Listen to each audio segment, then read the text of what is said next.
Lectura del libro de Isaías. Mi Señor me ha dado una lengua de identidad para saber decir al abatido una palabra de aliento. Cada mañana me espabila el oído para que escuche como los iniciados.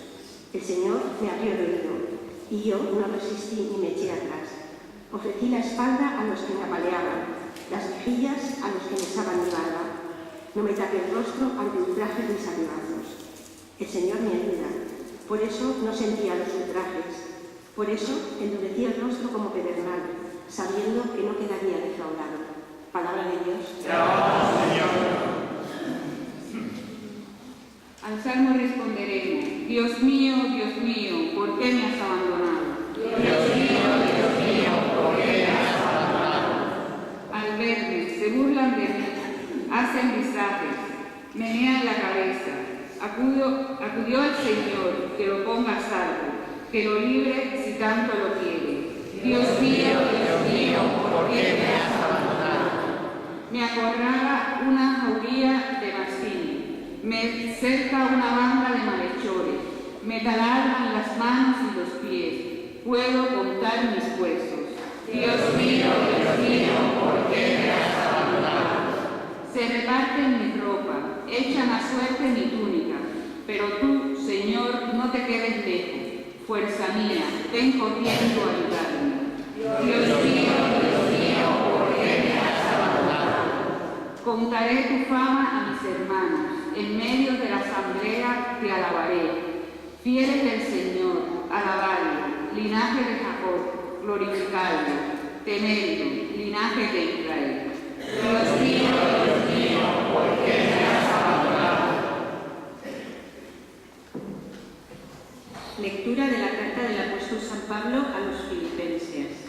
Cristo, a pesar de su condición divina, no hizo alarde de su categoría de Dios.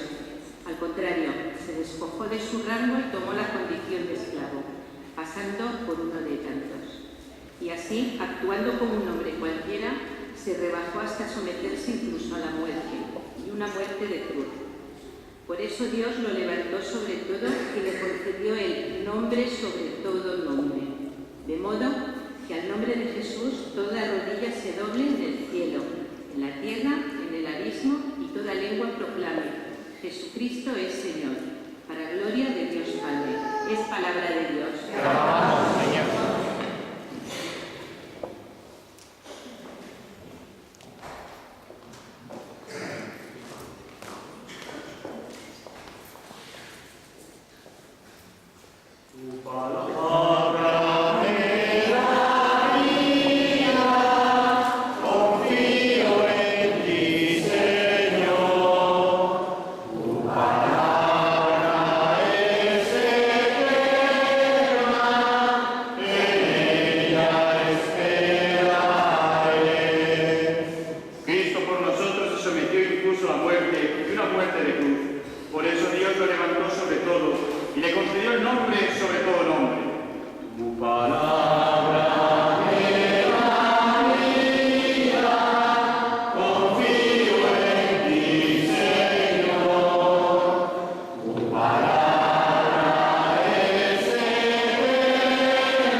Ir a la ciudad, a casa de fulano y decirle: el maestro dice, mi momento está cerca, deseo celebrar la Pascua en tu casa con mis discípulos.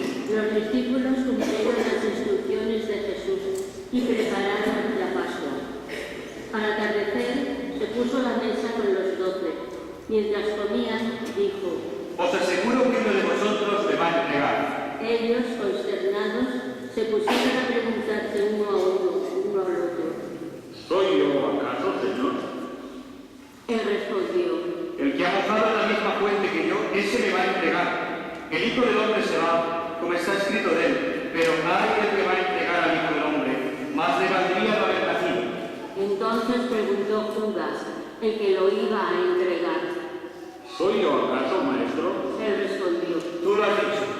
Durante la cena Jesús cogió pan, pronunció la bendición, lo partió y lo dio a sus discípulos diciendo: Tomad y comed, esto es mi cuerpo. Y cogiendo una copa, pronunció la acción de gracias y se la dio diciendo: Bebed todos, porque esta es mi sangre, sangre de la alianza derramada por todos para el perdón de los pecados.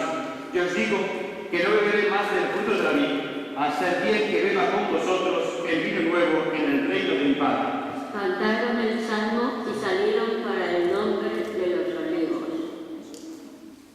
Entonces Jesús les dijo: Esta noche vais a caer todos por mi causa, porque está escrito: heriré al pastor y se dispersarán las ovejas del rebaño. Pero cuando resucite, iré antes que vosotros a Galilea. Pedro replicó: Aunque todos caigan por tu causa, yo jamás caeré. Jesús les dijo: Te aseguro que esta noche, antes que el gallo cante, me negarás 3 veces. Pedro le replicó: Aunque tenga que morir contigo, no te negaré. y lo mismo decían los demás discípulos. Entonces Jesús fue con ellos a un huerto llamado Getsemaní y les dijo: Sentaos aquí mientras yo voy allá a orar. Y llevándose a Pedro y a los 2 hijos de Zebedeo, empezó a entristecerse y a angustiarse. Entonces dijo: Me muero de tristeza, quedaos aquí y velad conmigo.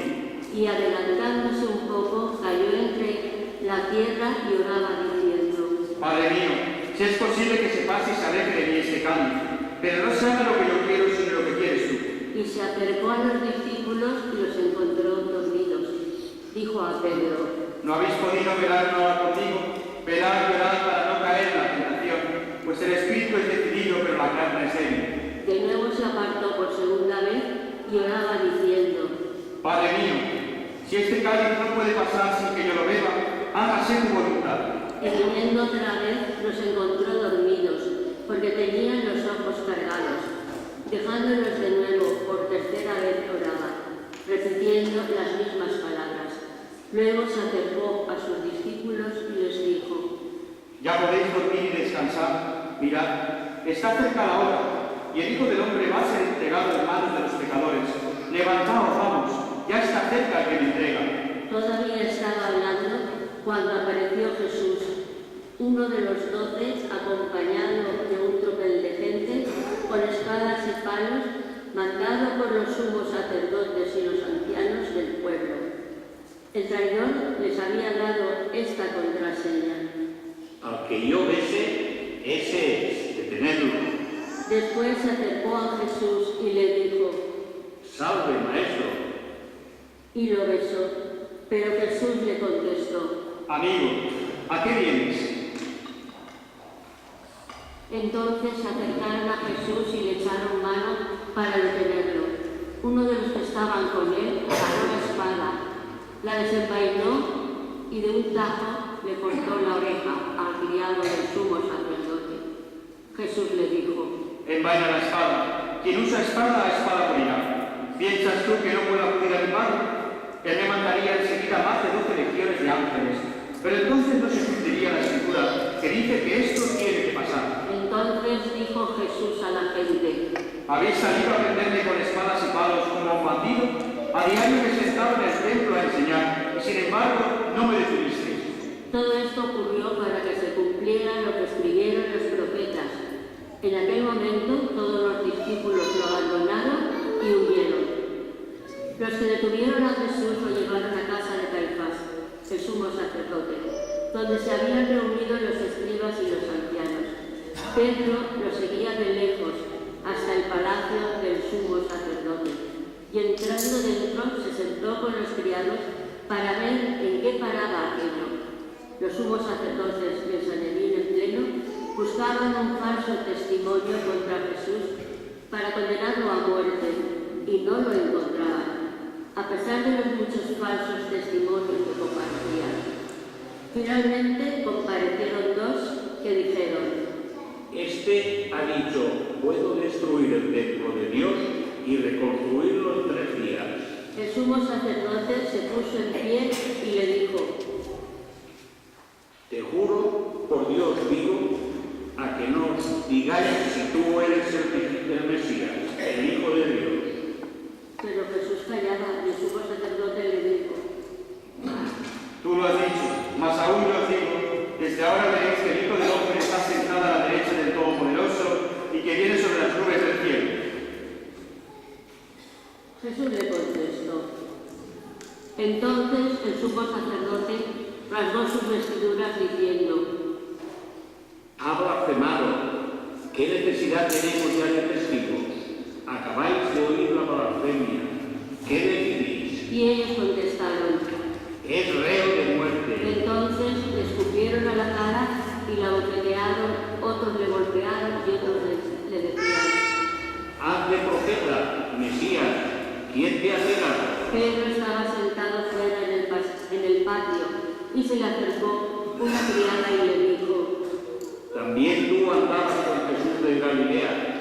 Él lo negó delante de todos diciendo: No sé qué queréis decir. Y al salir al portal lo vio otro y dijo a los que estaban allí: Este andaba con Jesús de Nazaret. Otra vez negó él con juramento: No conozco a ese hombre. Poco después se acercaron los que estaban allí y dijeron a Pedro: Seguro, tú también eres de ellos. Te declara tu acento. Entonces él se puso a echar maldiciones y a jurar, diciendo: No conozco a ese hombre. Y enseguida cantó un gallo. Pedro se acordó de aquella palabra de Jesús: Antes de que cante el gallo, me negarás 3 veces. Saliendo afuera, lloró amargamente.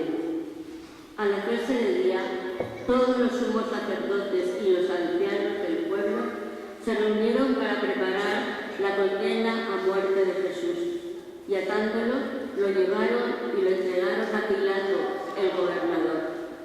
Entonces Judas, el traidor, al ver que habían condenado a Jesús, sintió remordimiento y devolvió las 30 monedas de plata a los sumos sacerdotes y ancianos, diciendo: He pecado, he entregado a la muerte a un inocente. Pero ellos dijeron: ¿A nosotros qué? Allá tú. Él, arrojando las monedas en el templo, se marchó, y fue y se ahorcó. Los sumos sacerdotes, recogiendo las monedas, dijeron: No es lícito echarlas en el arca de las ofrendas, porque son precios de sangre. Y después de discutirlo, compraron con ellas el campo del alfarero para cementerio de forasteros. Por eso aquel mismo campo se llama todavía Campo de Sangre. Así se cumplió lo escrito por Jeremías el profeta. Jesús fue llevado ante el gobernador y el gobernador le preguntó: ¿Eres tú el rey de los judíos? Jesús respondió: Tú lo dices. Y mientras lo acusaban, los sumos sacerdotes y los ancianos no contestaban nada. Entonces Pilato le preguntó: ¿No oyes cuántos cargos presentan contra ti? Como no contestaban a ninguna pregunta, el gobernador estaba muy extrañado. Por la fiesta, el gobernador solía soltar un preso, el que la gente quisiera. Había entonces un preso llamado Barrabás. Cuando la gente acudió, les dijo Pilato: ¿A quién queréis que os suelte? ¿A Barrabás o a Jesús, a quien llaman el Mesías? Pues sabía que se lo habían entregado por envidia. Y mientras estaban sentados en el tribunal, su mujer le mandó a decir: No te metas con este justo, porque esta noche he sufrido mucho soñando con él. Pero los sumos sacerdotes y los ancianos convencieron a la gente que pidiera el indulto de Barrabás y la muerte de Jesús. El gobernador preguntó: ¿A cuál de los dos queréis que os suelte? Ellos dijeron: A Barrabás. Pilato les preguntó: ¿Y sí? ¿Y qué hago con Jesús, llamado el Mesías? Contestaron todos. Que lo crucifiquen. Pilato insistió, Pues, ¿qué mal ha hecho? pero ellos gritaban más fuerte. Que lo crucifiquen. Al ver Pilato que todo era inútil y que al contrario se estaba formando un tumulto, tomó agua y se lavó las manos en presencia de la multitud, diciendo: Soy inocente de esta sangre, allá vosotros. Y el pueblo entero contestó: Su sangre caiga sobre nosotros y sobre nuestros hijos. Entonces le soltó a Barrabás, y a Jesús, después de azotarlo, lo entregó para que lo crucificaran. Los soldados del gobernador se llevaron a Jesús al pretorio y reunieron alrededor de él a toda la compañía. Lo desnudaron y le pusieron un manto de color púrpura y trenzado una corona de espinas, se la ciñeron a la cabeza y le pusieron una caña en la mano derecha. Y doblando ante la rodilla, se burlaban de él diciendo: Salve, Rey de los judíos. Luego le escupían, le quitaban la caña y le golpeaban con ella en la cabeza. Y terminada la burla, le quitaron el manto, le pusieron su ropa y lo llevaron a crucificar. Al salir, encontraron a un hombre de Cirene llamado Simón y lo forzaron a que llevara la cruz. Cuando llegaron al lugar llamado Gólgota, que quiere decir la calavera, le dieron a beber vino mezclado con hiel. Él lo probó, pero no quiso beberlo. Después de crucificarlo, se arrepintieron, se repartieron su ropa, echándolo a suerte, y luego se sentaron a custodiarlo. Encima de su cabeza colocaron un letrero con la acusación: Este es Jesús, el Rey de los judíos. Crucificaron con él a dos bandidos, uno a la derecha y otro a la izquierda. Los que pasaban lo injuriaban y decían, meneando la cabeza: Tú que destruías el templo y lo construías en 3 días, sálvate a ti mismo. Si eres hijo de Dios, baja de la cruz. Los sumos sacerdotes con los escribas y los ancianos se burlaban también, diciendo: A otros ha salvado, y él no se puede salvar. No es el Rey de Israel, que baje ahora de la cruz y le creeremos. No ha confiado en Dios. Si tanto le quiere Dios, que lo libre ahora. No decía que era hijo de Dios. Hasta los bandidos que estaban crucificados con él lo insultaban. Desde el mediodía hasta la tarde vinieron tinieblas sobre toda aquella región. A media tarde Jesús gritó: Elí, Elí, lama sabactani. Es decir, Dios mío, ¿por qué me has abandonado? al oírlo, algunos de los que estaban por allí dijeron: A Elías llama este. Uno de ellos fue corriendo enseguida, cogió una esponja empapada en vinagre y sujetándola en una caña del río de Jerez. Los demás decían: Déjalo, a ver si viene Elías a salvarlo. Jesús dio otro grito fuerte y exhaló el espíritu. Entonces el velo del templo se rasgó en dos, de arriba a abajo. La tierra tembló, las rocas se rajaron, las tumbas se abrieron, y muchos cuerpos de santos que habían muerto resucitaron. Después que él resucitó, salieron de las tumbas, entraron en la ciudad santa y se aparecieron a muchos. El centurión y sus hombres que custodiaban a Jesús, al ver el terremoto y lo que pasaba, dijeron aterrorizados: Realmente este era hijo de Dios. Había allí muchas mujeres que miraban desde lejos, aquellas que habían seguido a Jesús a Galilea para atenderlo. Entre ellas, María Magdalena y María, la madre de Santiago y José, y la madre de los Zebedeos. Al anochecer llegó un hombre rico de Arimatea, llamado José, que era también discípulo de Jesús.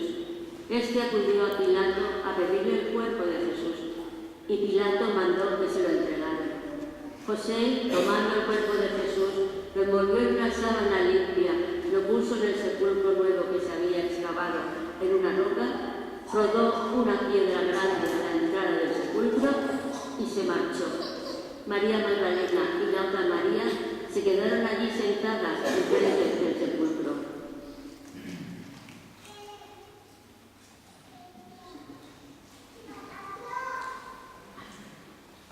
Palabra del Señor. Gloria a ti, Señor Jesús.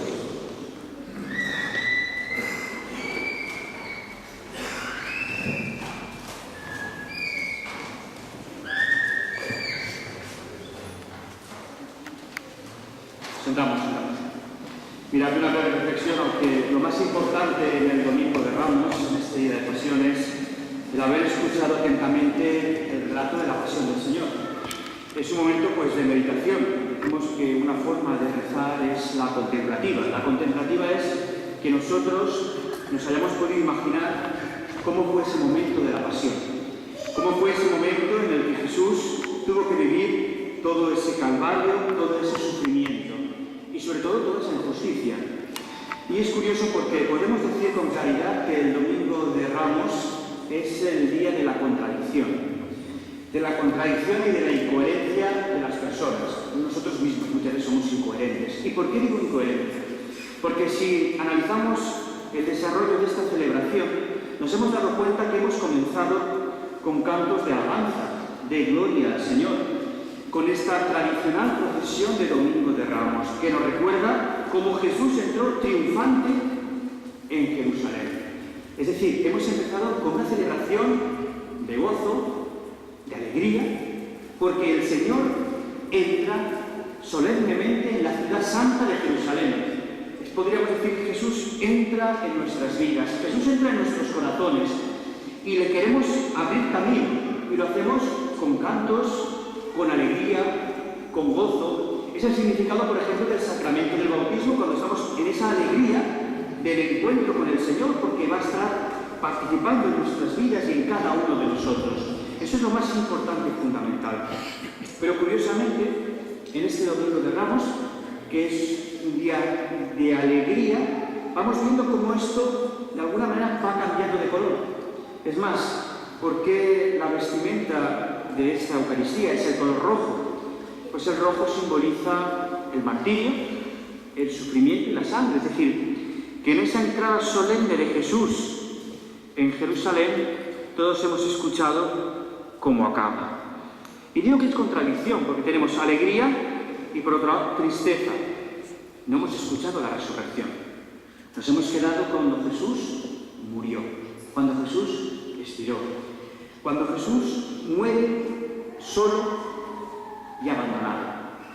La entrada a Jerusalén solemne acaba con la expulsión de Jerusalén. Pero no una expulsión cualquiera, como había ocurrido muchas veces, que Jesús iba a predicar a los diferentes sitios, lugares y pueblos, y muchas veces era rechazado o incluso se le quería apedrear y echar de la población porque no gustaba lo que decía. Esto es algo mucho más grave, porque la expulsión de Jesús de Jerusalén es a precio de muerte, de sufrimiento y de tortura.